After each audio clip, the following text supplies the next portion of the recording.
The mothballed private prison in Lake County will reopen again as an ICE detention center. And while some locals are excited about the prospects of new jobs in one of the state's poorest counties, there's also some uncertainty. Target 8 investigator Ken Kolker spent the day in Baldwin. What's not yet clear is when this prison will reopen, how many it will employ, and how many of those will be from this area.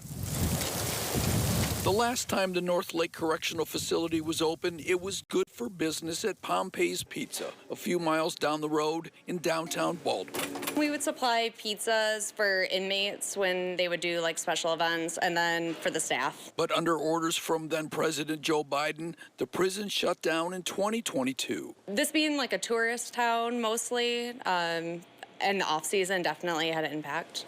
On Thursday, the GEO Group based in Florida announced it was reopening the 1,800-bed prison as a processing center for ICE detainees. The plan, it says, is to move to a long-term contract with ICE that could generate $70 million in its first year. We're excited to see what it adds to the area. I know some people in the area that used to work there that are excited to possibly get those jobs back, and we definitely are willing to make food for them or, boost our business as much as we can off of it. The head of the Lake County Community Economic Development Department said she is trying to get answers, including about the prison's hiring process. The prison employed up to 300 people before.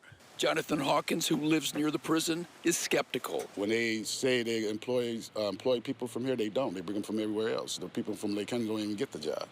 But a man who lives in a cottage on nearby Little Star Lake says it can't hurt. Sure, they're not going to get everybody from here. I'm sure people are going to come from surrounding areas and places outside. But it's still going to bring people and families, hopefully, into the area to create more jobs, more people spending money in the area, more than just vacationers. In an email, a spokesman for the GEO Group refused to say when it will reopen and how many it will employ. In Lake County, I'm Target 8 investigator Ken Kolker.